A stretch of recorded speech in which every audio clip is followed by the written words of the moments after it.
Dans l'Himalaya, on l'appelle le Yéti. En Russie, l'Almasty. Dans l'ouest des États-Unis, le Sasquatch. Mais le Bigfoot existe-t-il vraiment? Cette fois, pas question de traquer la bête.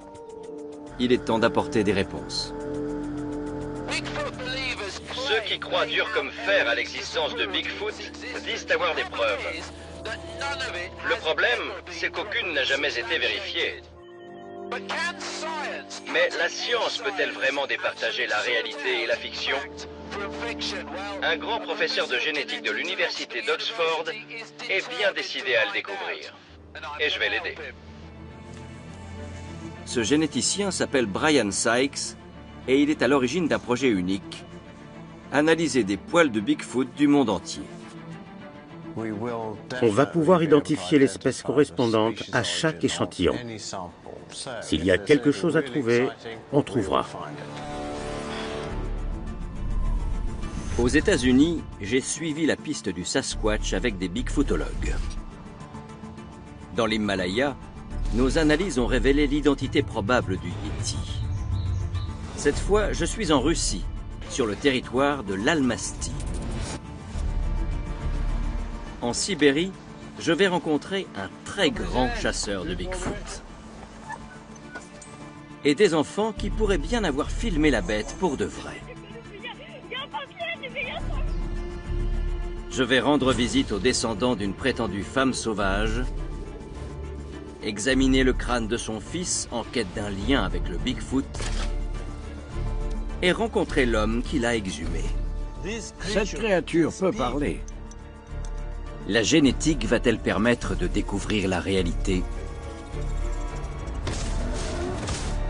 L'heure de vérité a sonné pour l'Almasty.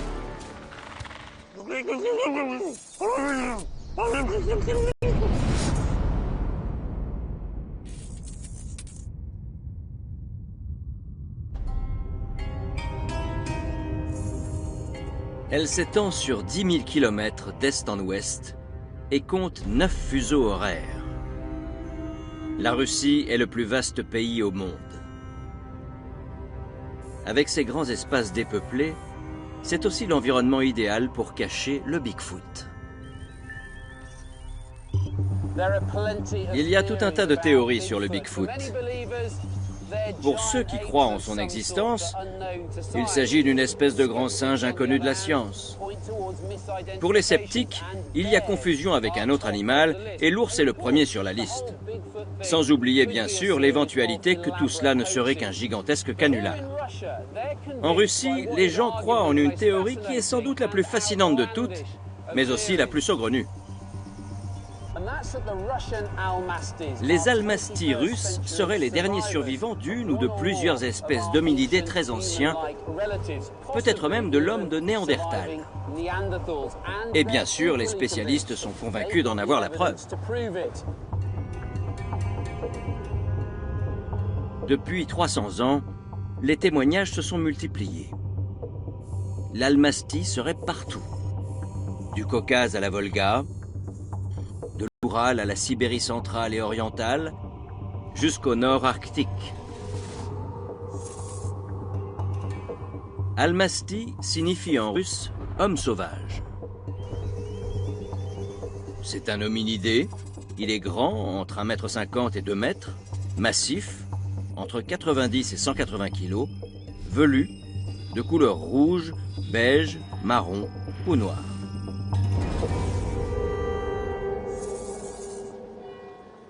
Seul problème, les preuves tangibles de son existence sont rarissimes. Mais un scientifique de renom a décidé de percer le mystère une bonne fois pour toutes. Le professeur Brian Sykes est un pionnier de la génétique. Il est à l'origine d'un projet de recherche ambitieux sur le Bigfoot, initié en 2012. Il va analyser des poils d'Almasty prélevés dans toute la Russie. Cela fait seulement quelques années que la technologie est suffisamment développée pour mener à bien ce projet. Aucun scientifique sérieux n'a exploré ce domaine de recherche depuis 50 ans. Tandis que Brian Sykes commence ses analyses, je me rends à 2500 km de là, en Russie.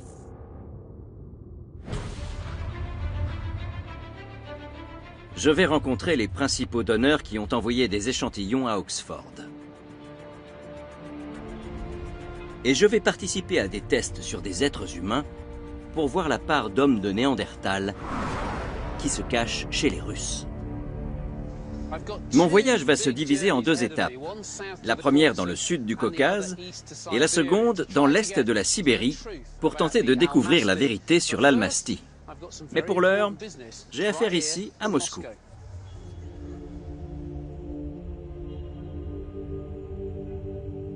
Je me rends à la réunion mensuelle du plus ancien groupe de chasseurs de Bigfoot au monde, le Cercle des hominidés reliques de Moscou.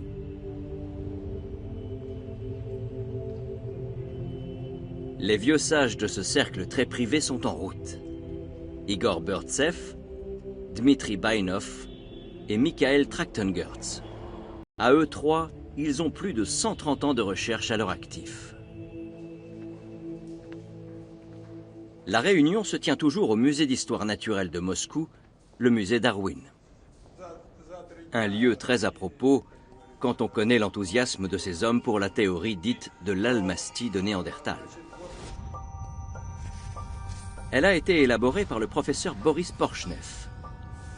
Cet historien russe a concentré ses recherches sur le Caucase, une région riche en vestiges néandertaliens. Il est mort sans avoir pu prouver sa théorie, mais ses disciples attendent beaucoup du projet de Brian Sykes.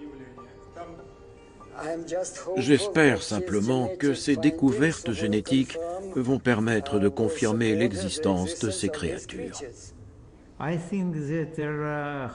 Je pense qu'il y a des centaines de ces animaux sur le territoire de l'ex-URSS. Si le professeur Sykes découvre que les Almasty sont bien des hommes de Néandertal, alors cela confirmera la théorie du professeur Porchnev à 100%. Mais cette théorie est-elle plausible? Les derniers Néandertaliens auraient disparu il y a 40 000 ans, remplacés par leurs concurrents supérieurs, les Homo sapiens. Mais d'après les chasseurs d'Almasty, de petits groupes éparpillés ont peut-être survécu quelque part dans l'immensité de la Russie. Je suis curieux de savoir quelles preuves ils ont pour étayer une théorie aussi fantaisiste, et notamment quelles preuves concrètes pour les analyser. Pour le découvrir, je me rends à 1600 km au sud, dans le Caucase, là où Porchnev a concentré ses recherches. Mais ma destination, l'Abkhazie, est loin d'être facile d'accès.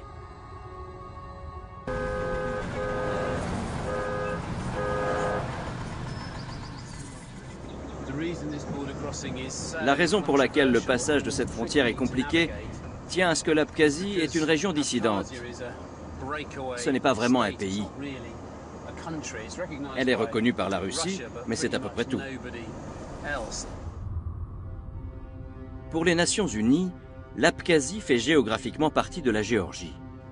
Mais elle s'est autoproclamée république autonome en 1991 et a été reconnue par la Russie en 2008.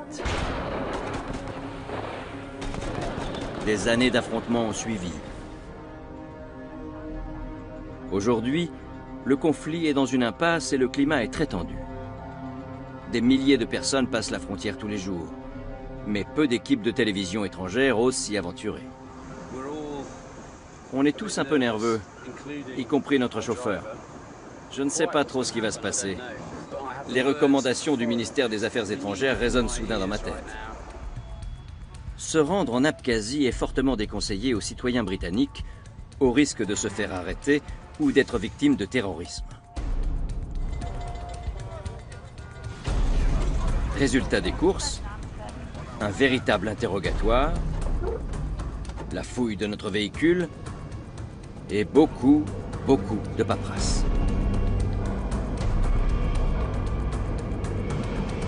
Enfin, nous sommes autorisés à passer. Ça n'a pris que 6h30.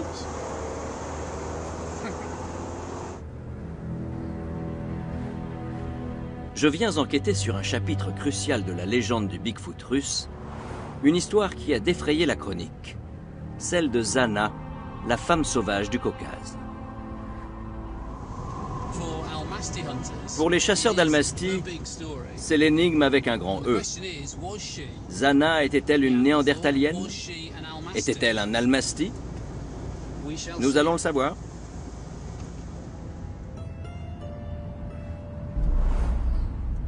Tout commence dans les forêts reculées d'Abkhazie dans les années 1870.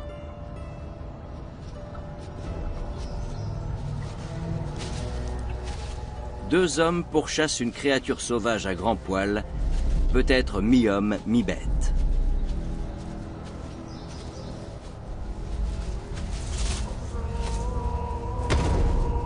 Ils l'assomment, la ligotent, la traînent jusqu'au village le plus proche et la vendent pour quelques sous à un riche propriétaire.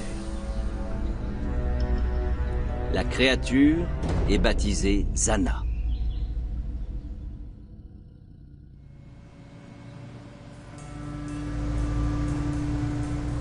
Je pars sur les traces de cette femme sauvage. Mon guide s'appelle Dmitri Pirkulov. Il est chasseur d'Almasty. L'histoire remonterait aux années 1870.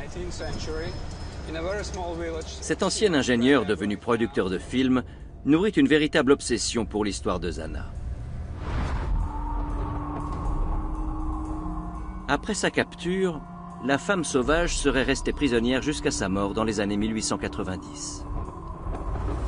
Les premiers chasseurs d'Almasty, comme Boris Porchnev, n'ont vent de son existence qu'au début des années 1960, quand des habitants de la région se décident enfin à parler.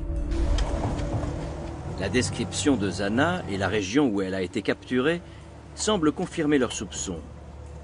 Il s'agirait d'un Almasty et d'un homme de Néandertal, ou plutôt d'une femme.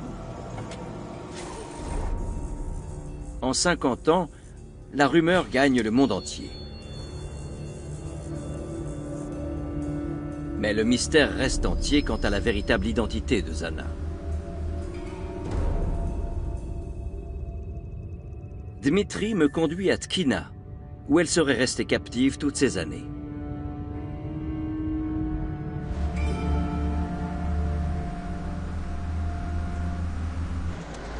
Le village fantôme est à moitié abandonné.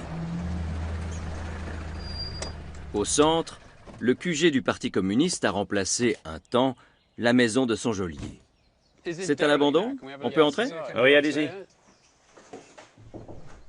Regardez, il y a Karl Marx, Oui. Engels, Frédéric Engels. Lénine et Staline. Regardez ça. Pour beaucoup d'Abkhazes, l'ex-URSS évoque de très mauvais souvenirs. Mais l'époque de Zana était tout aussi trouble. L'Empire ottoman contrôle l'Abkhazie depuis des siècles, quand les Russes s'en emparent à la fin du XIXe siècle. Malheureusement, l'Empire russe n'est pas un modèle de stabilité politique. Après plusieurs tentatives, le tsar Alexandre II est assassiné par des anarchistes en 1881.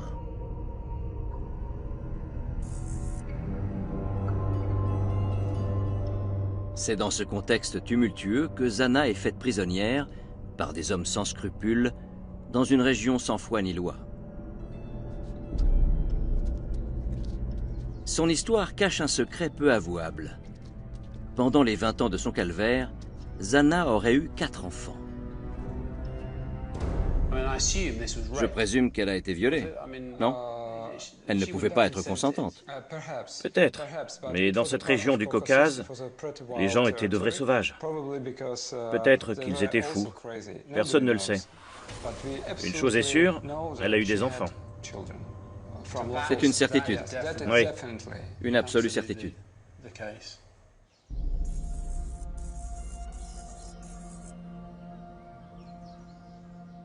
L'historien Igor Burtsev fait des recherches sur Zana depuis 40 ans. D'après lui, le riche propriétaire et geôlier Edgi Genaba aurait exploité sa prisonnière à des fins scandaleuses.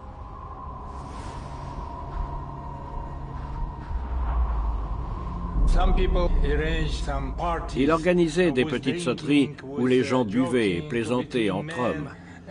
Il prenait du bon temps. Et parfois, Edgi Genaba offrait cette femme. Voilà pourquoi certains hommes de la région ont eu des rapports sexuels avec elle.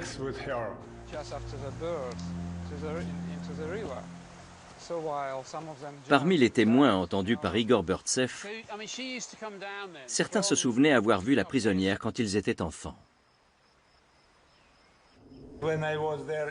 Quand je suis allé sur place en 1971, j'ai rencontré un homme qui avait vu Zana. Il s'en souvenait, même s'il n'avait que 8 ans à l'époque.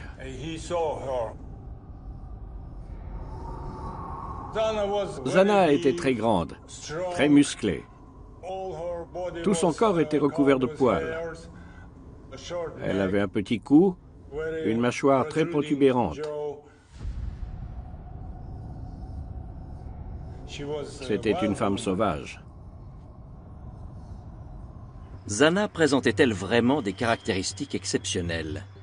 Ou s'agissait-il simplement d'une femme différente, exhibée telle une bête de foire, comme la Vénus hottentote? Brian Sykes espère découvrir sa véritable identité grâce à l'ADN de ses descendants. Les chasseurs d'Almasty les ont recherchés pendant des années, jusqu'à reconstituer l'arbre généalogique de Zana. Igor Burtsev l'a commencé il y a peut-être 40 ans, et j'ai repris le flambeau. Il m'a fallu 5 ans rien que pour vérifier l'identité de tous les descendants. C'est une mine d'informations. Quels sont les personnages essentiels? On est certain qu'elle a eu 4 enfants, 2 filles et 2 fils. L'aîné, c'était Jonda, et le plus jeune, Quit.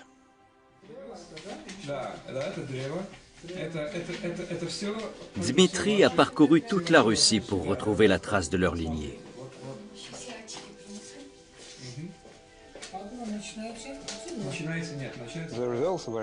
C'était très intéressant.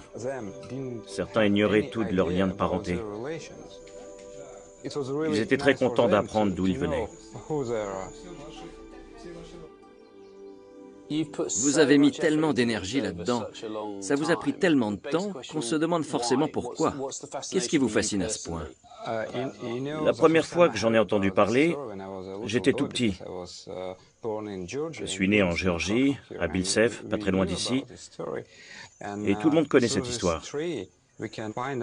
Grâce à cet arbre, on va pouvoir retrouver ses racines, faire des analyses ADN et prouver scientifiquement qu'il existe un néandertalien moderne. Donc, pour les cryptozoologues et les chasseurs de Bigfoot du monde entier, Zana est la clé du mystère, c'est ça? Non? C'est incroyable. Elle représente le seul moyen de prouver notre théorie.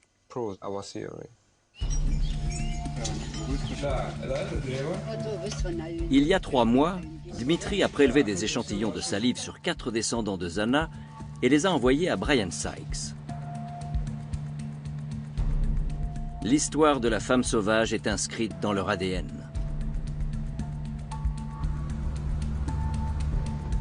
Dmitri a retrouvé la trace de 2 nouveaux descendants qui ont accepté de se soumettre au test.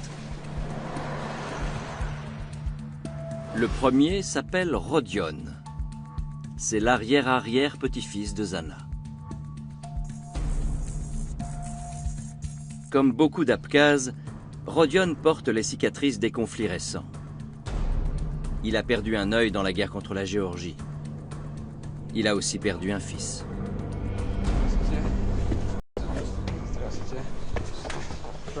Rodion, Mark Evans.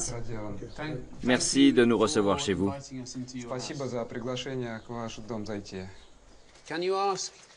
Pouvez-vous demander à Rodion s'il est fier d'être un descendant de Zana? Je voudrais que le monde entier sache que je suis de la 3e génération des enfants de Zana par son fils Quit. Il n'y a pas de quoi être fier. J'aimerais justement en savoir plus sur Quit, le fils de Zana et grand-oncle de Rodion. Quit était un homme très fort et très grand, Grand, avec un grand nez et de grandes mains. Un jour, il a pris une table de 5-6 mètres à un mariage, il l'a soulevée et attrapée avec les dents, et il a dansé avec. avec les dents. Oui, Donc la table était là, oui, et il a fait et il a dansé avec. avec la table dans la bouche. Vous allez cracher là-dedans. Brian Sykes a besoin d'un peu de salive et d'un échantillon buccal. Parfait. Pour établir le meilleur profil ADN possible de chaque descendant. Après Rodion, c'est au tour d'Indira, l'arrière-arrière-arrière-petite-fille de Zana. Je ne vous ferai pas de mal, c'est promis. Les analyses vont déterminer le pourcentage d'ADN néandertalien chez les descendants de Zana. Et par conséquent, chez Zana elle-même. Le génome de l'homme de Néandertal n'a été identifié qu'en 2010. Et il réservait une belle surprise au monde scientifique. Nous avons tous en nous un peu de cet ADN. Ce qui signifie que l'homme de Néandertal et l'homme de Cro-Magnon se sont métissés. L'information surprenante que nous avons découverte grâce à cette séquence est que chez les Européens et les Asiatiques, entre 2 et 4% de l'ADN est l'héritage direct de l'homme de Néandertal par croisement. Si Zana était une néandertalienne, alors ses descendants devraient présenter un pourcentage bien supérieur à 4%. Brian Sykes va également analyser un échantillon inespéré, une dent prélevée sur le squelette de Quit. En 1971, Igor Burtsev localise le cimetière abandonné où le fils de Zana serait enterré. Après des jours et des jours de fouilles, il exhume enfin les ossements. J'ai organisé moi-même ces fouilles. C'était un homme très massif et très grand. On a seulement déterré son crâne. Cette dent est cruciale pour le travail du généticien, car elle est porteuse du génome mitochondrial de Zana. Celui-ci ne se transmet que par la mère, et il est la clé de ses origines.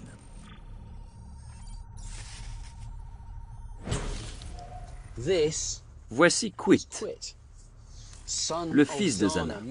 Il lui manque une molaire que Brian est en train d'analyser. Franchement, c'est un peu bizarre. Après avoir tellement entendu parler de cet homme et de sa mère, être là à tenir sa tête entre les mains, surtout quand je le regarde dans les yeux, c'est incroyable de se dire que les analyses ADN de sa dent vont peut-être permettre d'élucider un mystère qui laisse les chasseurs de Bigfoot perplexes depuis 50 ans.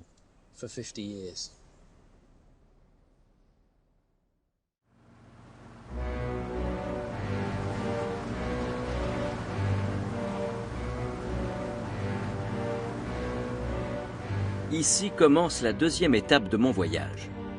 Elle me conduit à 3000 km à l'est, jusqu'en Sibérie.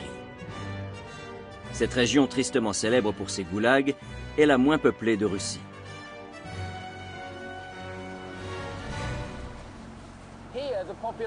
Ici, la densité de population est de 4 habitants au kilomètre carré. En Grande-Bretagne, c'est 255. Armé de cette information, je comprends mieux pourquoi on soupçonne des créatures inconnues de vivre dans cette région. Peut-être même des hommes de Néandertal. La Sibérie occidentale serait le repère de l'Almastie. Mais ici, on l'appelle le Yéti ou l'homme des neiges.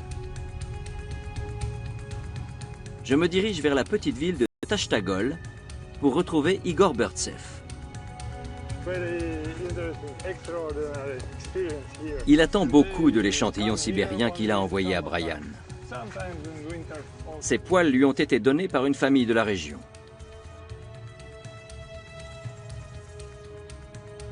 Les Koungouchev appartiennent à l'un des peuples indigènes de Sibérie, le peuple Shor.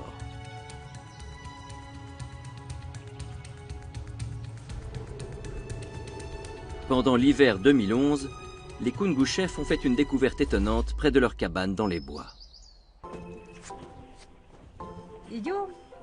On marchait tous ensemble dans la bonne humeur, plein d'énergie. La neige était encore toute fraîche. Mon mari Yuri marchait devant. Je marchais en tête car je cherchais dans la neige des empreintes à montrer à mes filles. D'un lièvre, d'une souris ou d'un renard. On en voit souvent l'hiver. Tout à coup, je l'entends crier « C'est quoi ces empreintes ?» On a d'abord cru que c'était un ours. Mais quand un ours marche dans la neige, comme il a des griffes, il enlève toujours un peu de terre. Donc, pour Yuri, ce n'était pas ça. Elles se sont approchées pour regarder de plus près. Ma fille aînée a pris le téléphone de ma femme et a commencé à filmer en criant des empreintes de Yéti. Regardez la taille de ces enjambées. C'est le double des miennes. On a commencé à suivre la piste. C'était vraiment angoissant, ça faisait froid dans le dos. J'avais la chair de poule, les cheveux qui se dressaient sur la tête. Et les filles me disaient « Maman, on a peur !»« J'ai peur, je veux rentrer. C'est pas un ours. » Les traces étaient bizarres. Quand mes parents ont dit qu'ils avaient peur, j'ai commencé à avoir peur aussi. Où étaient les premières empreintes? Elles venaient de là. Elles descendaient à peu près jusqu'ici. Puis elles s'arrêtaient au milieu du chemin, comme si l'animal avait fait du surplace, avant de repartir dans cette direction. Elles continuaient encore pendant 20 mètres. Allons voir par là. Où est-ce que les filles les ont mesurées? Là. C'est à peu près là qu'on a pris les photos.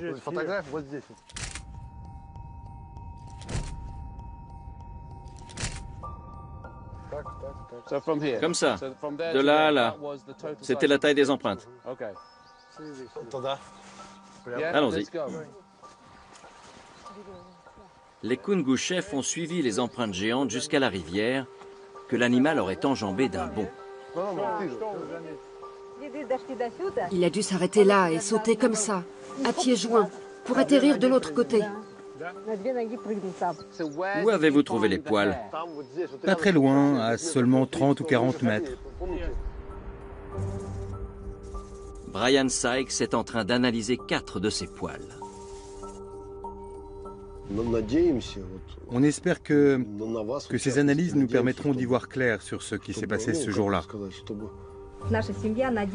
Toute notre famille espère que ces poils appartiennent à cette créature,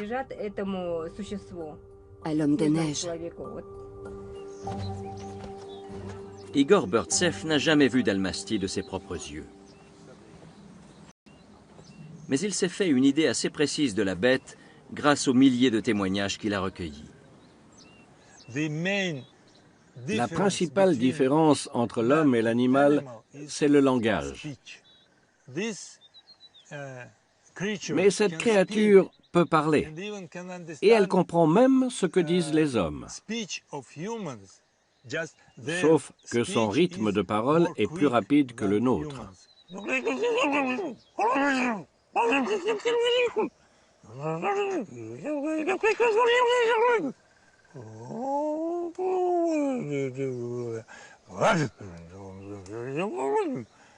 Quelque chose comme ça. Vous pouvez me traduire? C'est pour punir les jeunes, les réprimander. C'est comme ça qu'elle gronde son petit? Oui. Vous n'avez jamais vu cette créature, mais d'autres l'ont vue.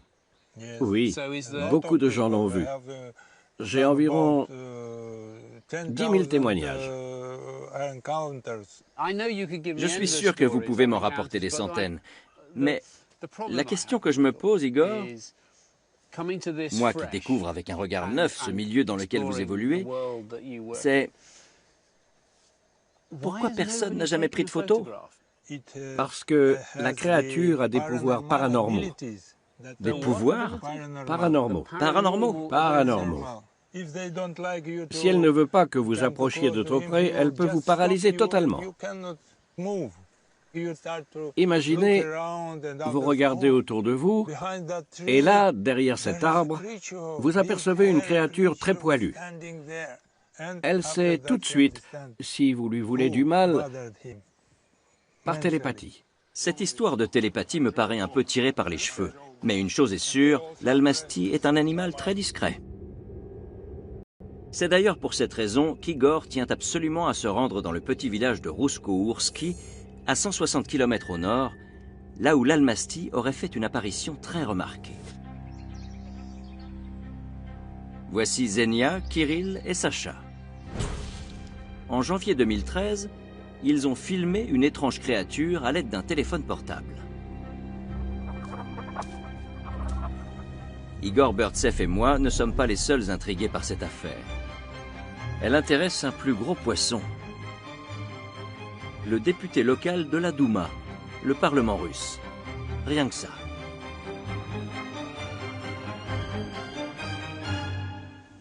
Pour le petit village de Rousko-Ourski, c'est un peu la reine d'Angleterre.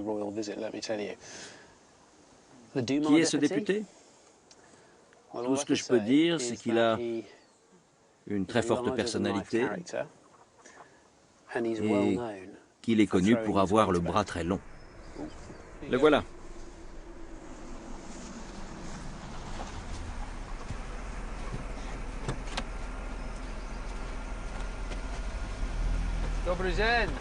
Ah, bonjour. Nikolai. Marc. Nikolai, enchanté. Nikolai, content de vous voir. Moi aussi. On peut y aller? Ça ne vous dérange pas? On vous suit.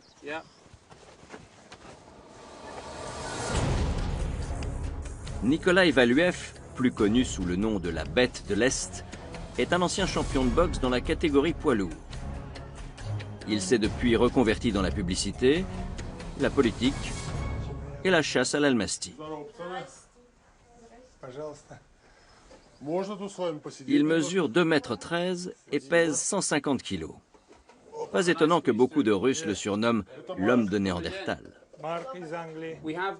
Nous avons la vidéo ici. Nikolai Valuev s'intéresse à tout ce qui concerne de près ou de loin l'Almasty dans sa circonscription. Il est aussi impatient que nous de savoir de quoi il retourne.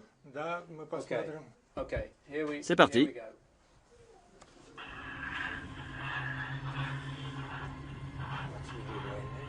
Sur la vidéo, les trois garçons suivent des empreintes mystérieuses en périphérie d'un lac gelé. On les entend rire et plaisanter en russe.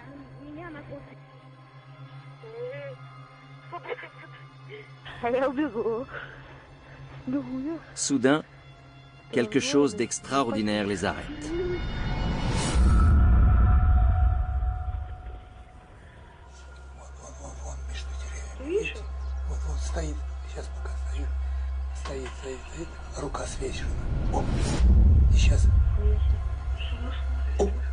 Une créature géante aux poils noirs. Elle semble les apercevoir et prend la fuite.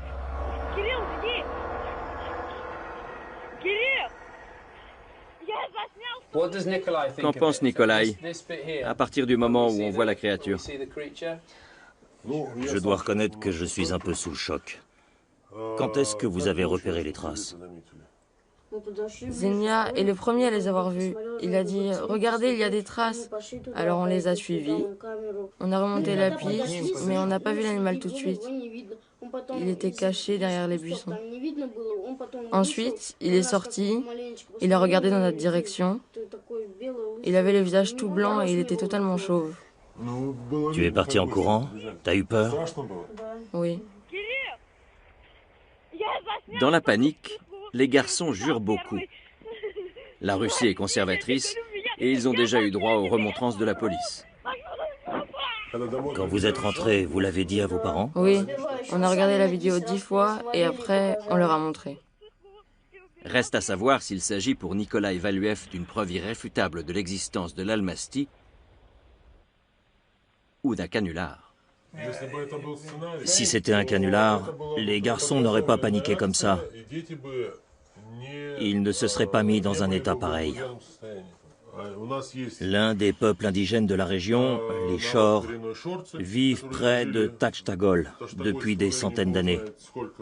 Ils ont déjà rapporté des histoires similaires dans la forêt. Encore aujourd'hui, ça arrive souvent. Vous devriez remercier ces garçons d'avoir eu le courage de filmer cette créature. Ce ne sont que des enfants et il y a de quoi avoir peur, même quand on est adulte. Une dernière question. C'est un homme des neiges? À en juger par sa réaction quand il a vu qu'il était observé, à la façon dont il s'est enfui comme ça, très vite, ça n'est sûrement pas un ours. Sûr et certain, ce n'est pas un ours. Merci les garçons. Et promettez-moi une chose, vous ne jurerez plus comme ça, d'accord? Cultivez-vous et ne jurez pas. Je reviendrai pour contrôler tout ça. C'est bien. Vous êtes des bons garçons. Le député semble convaincu par la vidéo. En tout cas, s'il s'agit d'un montage, c'est du beau travail pour un film réalisé par 3 enfants en plein milieu de la Sibérie. Le seul problème, c'est qu'une fois de plus, cette apparition est impossible à prouver. Il n'y a aucun poil à analyser. Voilà pourquoi le projet de Brian Sykes est passionnant. Il doit apporter des preuves irréfutables.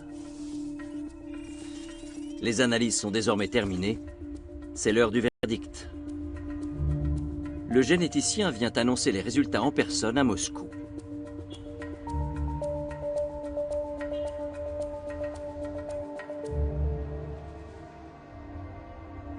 Brian Sykes et moi, les 3 vieux sages du cercle et leur jeune disciple Dmitri Pirkulov, sommes en route pour une réunion au sommet au musée Darwin. Vous avez tous, de façon différente, été extrêmement utiles à ce projet. Il n'aurait jamais pu aboutir si des gens comme vous ne m'avaient pas donné ces échantillons. Donc je vous remercie infiniment.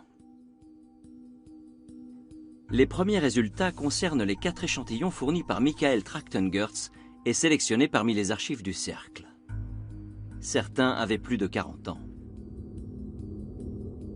Conclusion, les 2 premiers appartenaient à des chevaux, le 3e à une vache. Et le 4e n'était même pas des poils, mais de la fibre de verre. Vient ensuite l'échantillon des Kungouchev à Tachtagol. En réalité, il s'agissait des poils d'un ours brun.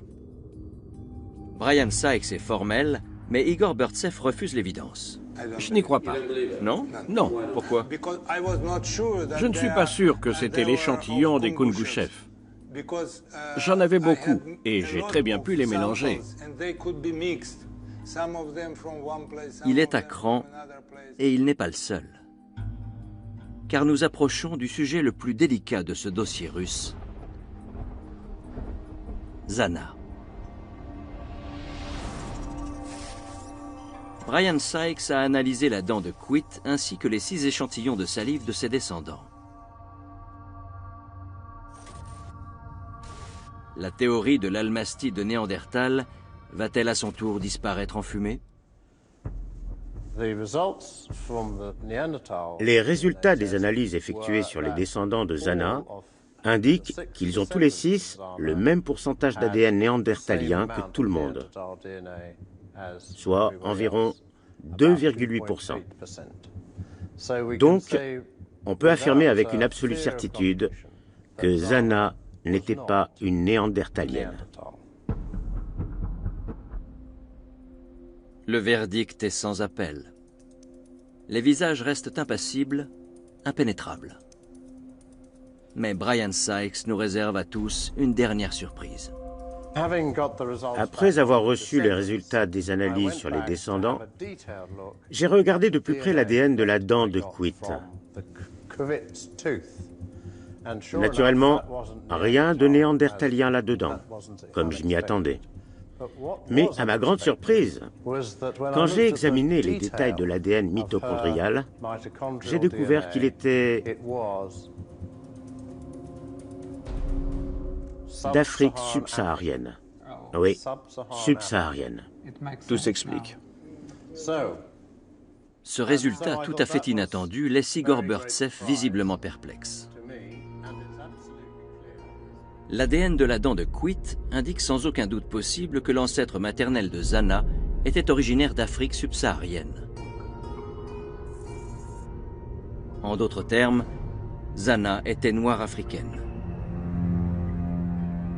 Cet ultime rebondissement a apporté à Brian Sykes un éclairage nouveau sur les résultats des analyses. Je me suis dit que je pouvais peut-être trouver de l'ADN africain chez ses descendants. Tous, sans exception, ont de l'ADN subsaharien dans les gènes, en proportion normale par rapport à un ancêtre qui serait entièrement africain. Donc Zana était à 100% noire africaine. Comment expliquer la présence d'une africaine subsaharienne au fin fond de la Russie? L'hypothèse la plus probable est que Zana ou ses parents ont été amenés d'Afrique comme esclaves quand l'Abkhazie faisait encore partie de l'Empire ottoman.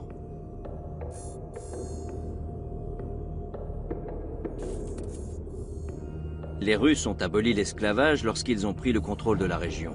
Mais l'écrivain Maxime Gorky a rapporté avoir vu des Africains en Abkhazie dans les années 1920.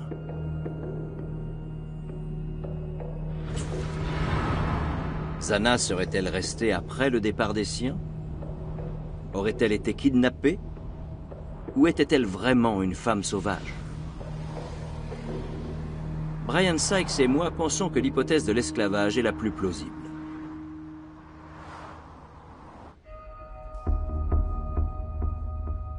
Mais en examinant de plus près le crâne de Kwitt, le généticien a remarqué des traits inhabituels. Des orbites larges, un front anormalement grand, ainsi qu'un os supplémentaire à l'arrière de la boîte crânienne. Ces traits sont plus proches d'une espèce d'hominidé ancienne que de l'homme moderne, ce qui entraîne Brian Sykes sur une nouvelle piste.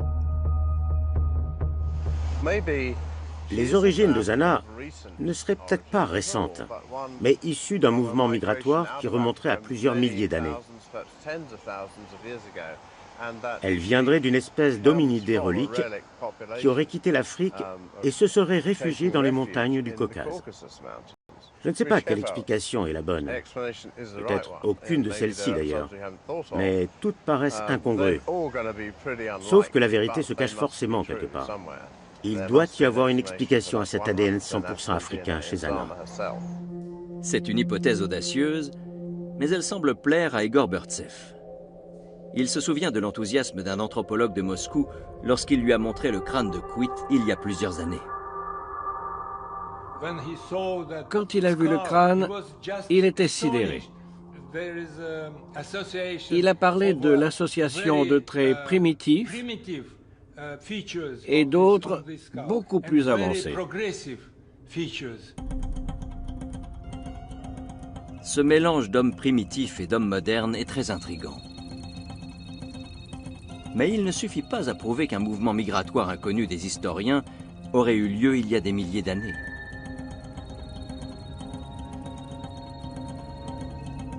Cependant, si cette hypothèse est la bonne, alors les chasseurs d'Almasty depuis Porchnef auraient vu juste.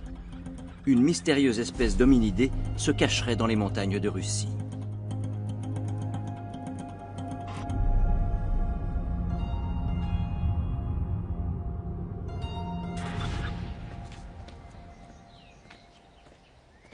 Zana était peut-être anormalement grande, velue et musclée. Ou bien la rumeur en a fait un monstre pour justifier la barbarie des hommes qui l'ont torturée.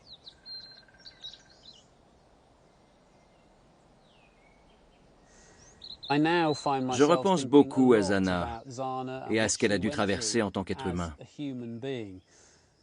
Toute cette histoire me paraît très sombre, même pour l'Abkhazie du 19e siècle.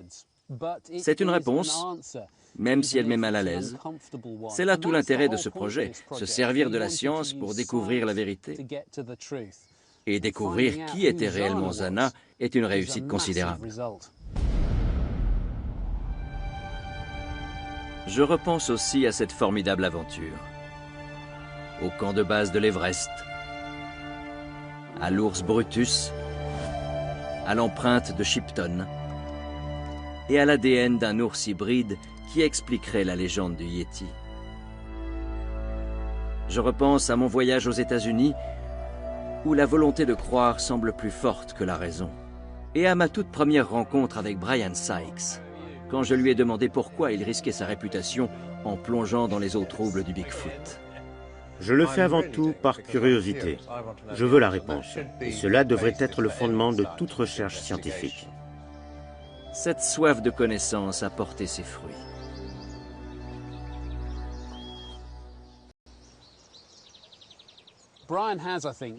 Brian a fait quelque chose d'extraordinaire. Il a réussi à transformer une chasse aux monstres, un univers de mythes et de légendes, en une discipline scientifique. C'est un immense exploit et un bouleversement à long terme. Dans un instant, votre soirée science grand format continue. Un retour sur la recherche du Sasquatch, le Yéti américain.